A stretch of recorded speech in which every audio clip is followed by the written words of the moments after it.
This is the Lone Creator YouTube. We hope this video helps. You begin by preparing images and the workspace. Choose photos with similar resolution and open them as layers so alignment is precise.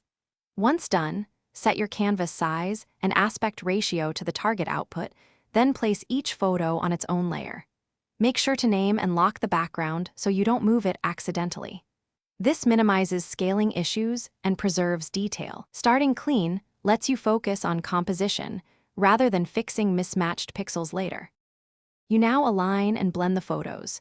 Use transform and guides to place subjects, and nudge layers with arrow keys for pixel-accurate positioning. Then add layer masks instead of erasing.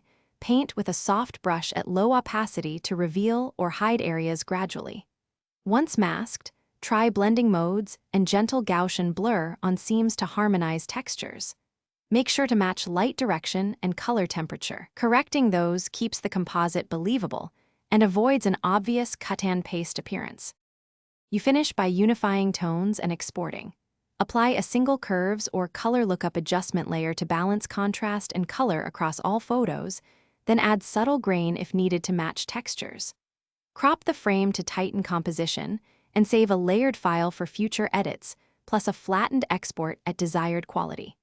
If you see visible seams or halos, return to masks and refine edges with a smaller brush, or heal small artifacts. This troubleshooting step fixes most leftover inconsistencies. Thanks for watching. Consider subscribing if we helped you.